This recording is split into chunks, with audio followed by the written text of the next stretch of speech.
Godwin John ministries வழங்கும் தினம் ஒரு சத்திய வார்த்தை. இந்த ஆடியோ நிகழ்ச்சிக்கு உங்களை அன்புடன் வரவேற்கிறோம்.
அன்புள்ள பரிசுத்தவான்களே, நம்முடைய பிதாவாகிய தேவனாலும் கர்த்தராகிய இயேசு கிறிஸ்துவினாலும் உங்களுக்கு கிருபையும் சமாதானமும் உண்டாவதாக. நம்முடைய கர்த்தராகிய இயேசு கிறிஸ்துவின் பிதாவாகிய தேவனுக்கு ஸ்தோத்திரம். அவர் கிறிஸ்துவுக்குள் உன்னதங்களிலே ஆவிக்குரிய சகல ஆசீர்வாதத்தினாலும் நம்மை ஆசீர்வதித்திருக்கிறார். ஜெபிப்போமா?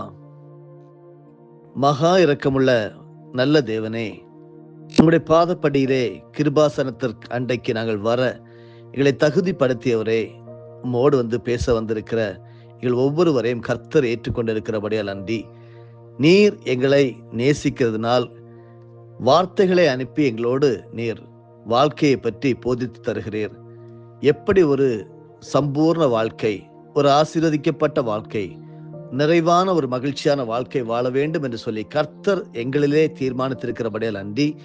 உம்முடைய சித்தத்தின்படியே எங்களுடைய வாழ்க்கையை நடத்தும்படியாக எங்களை அர்ப்பணிக்கிறோம். கர்த்தர் இன்றைக்கு நாங்கள் கேட்கக்கூடிய ஒவ்வொரு வார்த்தைகள் மூலமாகவும் எங்களோடு பேசுகிறபடியால் நன்றி. காத்துக்கொள்ளும், வழி நடத்தும். இயேசு இரட்சகர் மூலமே ஜெபிக்கிறேன் பிதாவே, ஆமேன். தினம் ஒரு சத்திய வார்த்தை நிகழ்ச்சிக்கு உங்களை அன்போடு வரவேற்கிறேன். இந்த நாளுக்குரிய தியான தலைப்பு தேவ அழைப்பு. பைபிளின் ஆதார வசனம் 1 கொரிந்தியர் 7வது அதிகாரம், குறிப்பாக அதில் உள்ள 24வது வசனம்.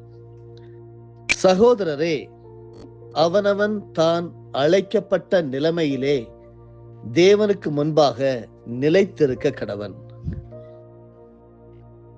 குறிப்பிட்ட ஒரு சாலையோரம் ஒரு நல்ல கட்டடம் இருந்தது. ஆனால் ஒரு நாள் அதனை புல்டோசர் வைத்து உடைக்க ஆரம்பித்தார்கள். அடடே, எவ்வளவு நல்ல கட்டடம், இதை போய் இடித்து தள்ளுகின்றார்களே என்று நான் நினைத்தேன். அதனை உடைத்து தரைமட்டமாக்கிய பின்னர் அந்த இடம் தென்னங்கீற்றுகளால் முற்றிலும் மறைக்கப்பட்டன. அதற்கு பின்னர் அங்கே என்ன நடக்கிறது என்பதே தெரியாமல் இருந்தது. ஆனால் சுமார் 2 ஆண்டுகளுக்கு முன்னர் அங்கே அதே இடத்தை பார்த்த பொழுது ஒரு பிரமாண்டமான கட்டடம் மிக சிறப்பாக எழுப்பப்பட்டிருந்தது. அதனை உருவாக்கவே அவர்கள் பழையதை உடைத்தெறிந்திருக்கின்றார்கள். ஆம், உடைக்கப்பட்டது நல்ல கட்டடம்தான். ஆனால் அந்த கட்டட உரிமையாளருக்கு அதனை விட மிக நல்ல கட்டடத்தை எழுப்ப வேண்டும் என்பதே நோக்கமாக இருந்திருக்கின்றது. அன்பானவர்களே, சில நேரங்களில் நம்முடைய கனவுகளும் ஆர்வங்களும் நலமானவைகள்தான். நாம் போட்ட திட்டங்கள் சிறப்பானவைகள்தான். நாம் எதிர்பார்த்த நன்மைகள் எதிர்பார்க்க கூடாதவைகள் அல்ல. ஆயினும் தேவன் அவைகளை உடைத்து போக விடுகிறார். அபிலாஷைகளை நிறைவேற்றாமல் போகிறார். முயற்சிகளையும் பிரயாசங்களையும் பலனற்று போக செய்கின்றார். அவைகளால் நமக்கு மனவேதனைகளும் ஏமாற்றங்களும் விரக்திகளும் சோர்வுகளும் ஏற்படும் என்பது அவருக்கு தெரியும். ஆயினும் நாம் அதனூடாக தான் நடந்து செல்ல கொண்டிருக்கிறோம். இப்படிப்பட்ட அனுபவம் உள்ளவர்களாக நீங்கள் இருக்கின்றீர்களா? அன்பானவர்களே, வாழ்க்கையிலே உடைவுகளும் உருவாக்கங்களும் நடக்கின்றன என்பதை தேவனால் தெரிந்து கொள்ளப்பட்ட பரிசுத்தவான்கள் புரிந்து கொள்ள வேண்டும். இப்படிப்பட்ட இந்த உடைவுகளுக்கு பின்னால் தேவன் எதையோ உங்களுக்காக உருவாக்கி கொண்டிருக்கின்றார் என்று விசுவாசியுங்கள். உங்கள் திட்டங்களை விட உங்களுக்காக மகிமையான தேவ திட்டங்கள் நிறைவேற ஆயத்தமாகி கொண்டிருக்கிறது என்று நம்புங்கள். நிச்சயமாகவே முடிவு உண்டு. உங்கள் நம்பிக்கை வீண் போகாது என்கிற வார்த்தையை நீங்கள் ஏற்றுக்கொள்ளுங்கள். ஏனென்றால் நமக்காக தேவன் நாம் எதிர்பார்த்தவைகளை விட மிக சிறப்பான திட்டங்களை வைத்து நமக்காக செயல்படுகின்றார். அவை இப்போது நமக்கு தெரியாது, பின்னர் தெரியும். தேவன் மேல் விசுவாசம் வைத்து அவருடைய வழியில் நாம் நடப்பது உண்மையானால் இந்த உடைவுகளுக்கு பின்னால் ஏதோ ஒன்று தேவனால் உருவாகி கொண்டிருக்கின்றது என்பது நிச்சயம். ஏன் நல்ல திட்டங்களும் உடைகிறது? அதைவிட நல்ல தேவ திட்டங்களை தேவன் வைத்திருப்பதால் தான். உதாரணமாக, பைபிளில் எகிப்தில் அடிமைகளாக இருந்த இஸ்ரவேல் மக்களுக்கு உதவி செய்ய வேண்டும் என்று மோசேயின் இருதயத்தில் ஏற்பட்ட எண்ணம் நல்லதுதான். அவன் போட்ட திட்டமும் நல்ல நோக்கம் சார்ந்ததுதான். ஆனால் அவைகள் உடைக்கப்பட்டன. அவைகள் உடைக்கப்படும் சூழ்நிலைகளை தேவன் அனுமதித்தார். மோசேயின் மீட்பு திட்டங்களுக்கு தேவன் ஆதரவாய் இருக்கவில்லை. காரணம் என்ன? அதைவிட மிக நல்லதொரு திட்டத்தை மோசேயின் மூலமாக நிறைவேற்றிட தேவன் சித்தம் வைத்திருந்தார். அவர் முடிவு செய்திருந்தார். ஆனால் மோசேக்கு அது அப்போது தெரியாது. அவன் தான் நல்லது என நினைத்தது தீமையாக முடிந்ததே என்று ஒருவேளை வருந்தி இருப்பான். தனது நல்ல நோக்கத்தை தேவன் ஆதரிக்கவில்லையே என்று எண்ணியிருக்க கூடும். ஆனால் தேவன் மோசேயினுடைய வாழ்க்கையில் செயல்பாடுகள் இல்லாதது போன்றதொரு காலத்தை அனுமதித்திருந்தாலும் அங்கே தேவன் மௌனமாக செயல்பட்டு கொண்டே இருந்தார். அங்கே தேவ திட்டம் ஒன்று செயல் வடிவம் பெற ஆயத்தமாகி கொண்டிருந்தது. மோசே ஒரு நாள் அதை நன்றாக அறிந்து கொண்டான், புரிந்து கொண்டான், ஏற்றுக்கொண்டான். அது மோசேயின் வாழ்க்கையை அதிக மேன்மை உடையதாகவும் மகிமை உடையதாகவும் மாற்றியது. ஆம் பிரியமானவர்களே, தேவன் சில நேரங்களில் நம்முடைய வாழ்க்கையில் செய்யும் காரியங்கள் நாம் அறியாததும் நம்முடைய புத்திக்கு எட்டாததுமான பெரிய காரியங்களாக இருக்கும். அதைதான் எரேமியா தீர்க்கதரிசியின் புஸ்தகம் 33வது அதிகாரம் வசனம் 3 என்னை நோக்கி கூப்பிடு, அப்பொழுது நீ அறியாததும் உனக்கு எட்டாததுமான பெரிய காரியங்களை உனக்கு அறிவிப்பேன் என்று சொல்லி தேவன் நமக்கு வாக்கு தத்தம் தந்திருக்கிறார். உங்கள் வாழ்க்கையிலும் நல்ல வேலையை குறித்த ஒரு திட்டம், ஒரு கல்வி திட்டம், ஒரு தொழில் திட்டம், ஒரு திருமண திட்டம், ஒரு ஊழிய திட்டம், வாழ்க்கையை குறித்த ஒரு கனவு திட்டம் ஆகியவை வெற்றி பெறாமல் தோல்வியை கண்டுகொண்டே இருக்கலாம். எவ்வளவோ ஜெபித்தும், எவ்வளவோ உபவாசித்தும், எவ்வளவோ விசுவாசித்தும் எவ்வளவோ பிரயாசப்பட்டும் எந்த பயனும் ஏற்படாமல் போய்விட்டதே என்று நீங்கள் மன வேதனை அடையலாம். ஏன் தேவன் எதையும் வாய்க்க செய்யவில்லை, ஏன் தேவன் என் நல்ல வாஞ்சைகளை கண்டு கொள்ளாமல் இருக்கின்றார் என்று நீங்கள் மன சோர்வடையலாம். சில நேரம் எதை தொட்டாலும் தோல்வி, எங்கே போனாலும் தோல்வி என்பது போல காரியங்கள் அமைகின்றதே என்று மனதில் நீங்கள் அங்கலாய்க்கலாம். ஆனால் நீங்கள் உண்மையாக உங்கள் வாழ்க்கையை தேவனுக்கு ஒப்பு கொடுத்தவர்களா? ஒரு கணம் நில்லுங்கள், சிந்தித்து பார்க்கள். நான் முழுமையாக இயேசுவை மாத்திரமே நம்பியிருக்கிறேன். என்னுடைய வாழ்க்கை அவருடைய கைகளில் தான் இருக்கிறது. அவருடைய வார்த்தைகளையே சார்ந்து வாழ்கிறேன். அவர் எனக்கு செய்வதெல்லாம் நன்மைக்காகவே என்று சொல்லி நீங்கள் நினைத்திருக்கிறீர்களா? தேவனை செவ்வையான இருதயத்துடன் நீங்கள் பற்றி கொண்டவர்களா? அவருடைய பரிசுத்த வழிகளில் நடக்க பிரயாசப்படுகின்றவர்களா? சுய வழிகளில் சாயாமல் தேவ வழிகளில் நம்பிக்கை கொண்டவர்களா? தேவனை பிரியப்படுத்தி வாழ்வதை வாழ்க்கையின் முக்கிய குறிக்கோளாக கொண்டவர்களா? இந்த கேள்விகளுக்கெல்லாம் உங்கள் பதில் ஆம் என்று இருக்கும் என்றால் கலங்காதிருங்கள். வசனம் சொல்லுகிறபடியே பயப்படாதிருங்கள். உங்களை வெட்கப்படுத்த மாட்டார். அமைதியாக தேவனுடைய நேரத்திற்கென்று காத்திருங்கள். அமர்ந்திருந்து நானே தேவன் என்று அறிந்து கொள்ளுங்கள் என்ற வேதவசனத்தை சார்ந்து நம்பிக்கையோடு இருக்கிற அருமையானவர்களே, சங்கீதம் 46:10 நீங்கள் அமர்ந்திருந்து நானே தேவன் என்று அறிந்து கொள்ளுங்கள் என்று எழுதப்பட்டிருக்கிறது. உடைந்து கொண்டிருப்பதை மட்டும் பார்த்து கொண்டு ஏன் ஏன் ஏன் என்ற கேள்விகளை கேட்டுக்கொண்டா இராதீர்கள். இந்த உடைவுகளுக்கு பின்னால் தேவன் எதையோ உங்களுக்காக உருவாக்கி கொண்டிருக்கிறார் என்று விசுவாசியுங்கள். உங்கள் திட்டங்களை விட உங்களுக்காக மகிமையான தேவ திட்டங்கள் நிறைவேற ஆயத்தமாகி கொண்டிருக்கிறது என்று நம்புங்கள். தேவன் உங்களுக்காக ஆயத்தமாக வைத்திருப்பது என்ன என்பது இன்று ஒருவேளை வெளிப்படாமல் இருக்கலாம். ஆனாலும் அது வெளிப்படும் வரை நிச்சயம் உங்களுக்காக நன்மையான நினைவுகளையே வைத்திருப்பார் என்ற சிந்தையோடு தற்கால சிரமங்களை நீங்கள் கடந்து செல்லுங்கள். முடிவிலே அது விளங்கும். அது பொய் சொல்லாது. அது தாமதித்தாலும் அதற்கு காத்திரு. ஆபகூக் தீர்க்கதரிசியின் புஸ்தகம் 2வது அதிகாரம் வசனம் 3 இது கொடுக்கப்பட்டுள்ளது. தோல்விகளுக்கு பின்னால் தேவனால் வரும் வெற்றிகள் பல உள்ளன. உடைவுகளுக்கு பின்னால் தேவனுடைய உருவாக்கங்கள் இருக்கிறது. ஒருவேளை அடுத்து என்ன நடக்கப் போகிறது, எனக்காக ஆயத்தமாயிருப்பது என்ன என்பது போல கேள்விகளுக்கு விடைகள் எதுவும் தெரியாமல் நோவா அடைக்கப்பட்ட பேழைக்குள் இருந்தது போலவும் யோனா மீனின் வயிற்றில் இருந்தது போலவும் நீங்கள் இருக்க நேரிடலாம். ஆனால் நோவாவின் பேழை திறக்கப்படுவதற்கு தேவன் ஒரு சமயத்தை குறித்து வைத்திருந்தார். யோனாவை விழுங்க மீனுக்கு சொன்ன தேவன் அது எங்கே அவரை விட்டுவிட வேண்டும் என்பதையும் குறித்திருந்தார்.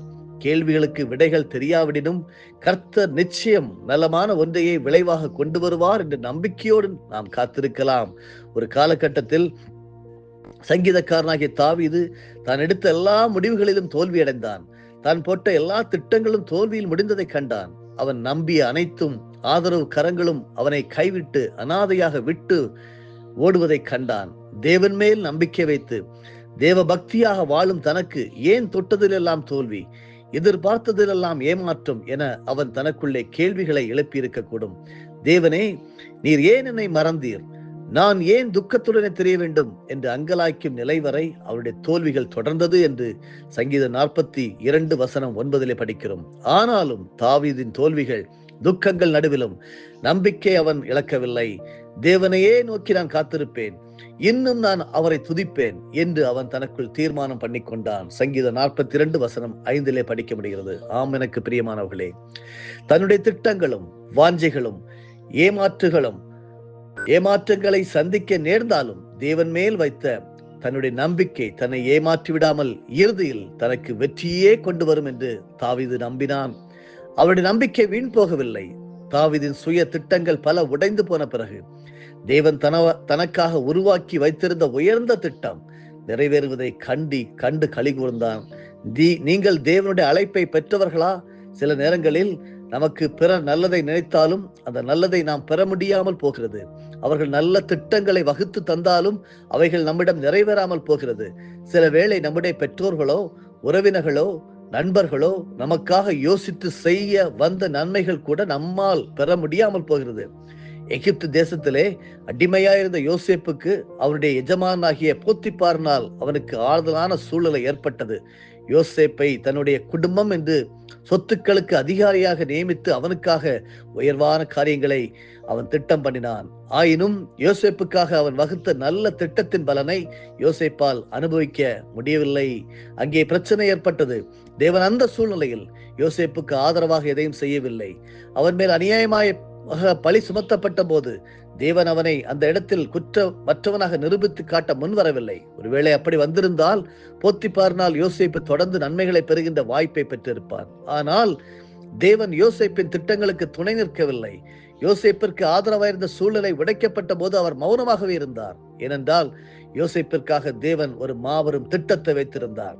யோசேப்பிற்காக ஆசீர்வாதமானதும் மேன்மையானதும் ஒரு சூழ்நிலையை தேவன் உருவாக்கி கொண்டிருந்தார். போத்திபாரினால் வரவிருந்த மேன்மையை விட அதிக கனத்திற்குரிய மேன்மையை தேவன் அவனுக்காக வைத்திருந்ததால் முந்தினது உடைந்து போவது நல்லது என தேவன் கண்டார். யோசேப்பிற்கு அந்த காலங்கள் கடினமான காலங்கள் தான். தனக்கு ஏன் இவ்வளவு நிகழ்கிறது என தனக்குள் கேள்விகள் எழுப்பதற்கேற்ற காலங்கள் தான். ஆனால் ஒரு நாள் திரை விலகியது, இருள் அகன்றது, வெளிச்சம் பிரகாசித்தது. தான் கண்ட உடைவுகளின் பின்னணியில் தேவன் தனக்காக உருவாக்கினவர்களை அவன் கண்டான். தனக்காக பிறர் அளிக்க வந்த நன்மைகள் கூட தன்னை விட்டு விலகி போனதன் காரணங்கள் அவனுக்கு புரிந்தது. அவன் எகிப்தில் உயர் பதவி அடைந்தான். ஆமருமையானவர்களே, தோல்விகளுக்கு பின்னால் தேவனால் வரும் வெற்றிகள் உள்ளன. உடைவுகளுக்கு பின்னால் தேவனுடைய உருவாக்கங்கள் இருக்கிறது. உங்கள் திட்டங்களின் நிறைவேறாத நிலைமைகளுக்கு பின்னால் தேவனுடைய மேன்மையான திட்டங்கள் நிறைவேறப் போகிறது. ஆம், இன்று என்ன நடக்கிறது என்பதற்கே அதிக கவனம் செலுத்தாமல் நாளைக்கு தேவனால் என்ன நடக்கப் போகிறது என்பதையே பார்க்க வாஞ்சிப்போம்.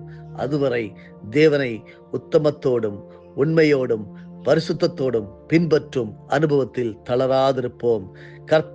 கர்த்தருடைய வேளையிலே அவருடைய கரிசனை நிச்சயமாக வெளிப்படும். உங்கள் நம்பிக்கை வீண் போகாது. அழைத்தவர் உண்மையுள்ளவர். அவனவன் தான் அழைக்கப்பட்ட நிலைமையிலேயே தேவனுக்கு முன்பாக நிலைத்திருக்க கடவன். ஆமென். ஜெபிப்போமா? அழைப்பை பெற்றவர்களாகிய நாங்கள், தேவனே, உம்முடைய சித்தத்தின் பிரகாரம் நாங்கள் திட்டம் தீட்டுவதற்கு மேலாக உம்முடைய சித்தம் எங்களுடைய வாழ்க்கையில நிறைவேறி கொண்டிருப்பதற்காக ஸ்தோத்திரம். மேன்மையான திட்டங்களை, மகத்துவமான திட்டங்களை ராஜ்யத்தின் மேன்மைக்காகவும் உம்முடைய நாம மகிமைக்காகவும் எங்களுடைய ஆசீர்வாதங்களுக்காகவும் நிறைவேற்றுகிறீர் என்கிறதை கடந்த 2 நாட்களாக அழகாக கற்றுத்தந்தீர். உமக்கு ஸ்தோத்திரம். அப்படி சுக ஜீவிகளாக, ஆசீர்வாதத்தின் பிள்ளைகளாக தொடர்ந்து ஆசீர்வாதங்களை சுதந்திரித்து வாழ உதவி செய்யும். இயேசு கிறிஸ்துவின் மூலம் ஜெபிக்கிறேன் ஜீவனுள்ள நல்ல பிதாவே. ஆமென். என் ஆத்துமாவே கர்த்தரை ஸ்தோத்தரி, என் முழு உள்ளமே அவருடைய பரிசுத்த நாமத்தை ஸ்தோத்தரி. என் ஆத்துமாவே கர்த்தரை ஸ்தோத்தரி, கர்த்தர் செய்த சகல உபகாரங்களையும் மறவாதே. ஆமென்.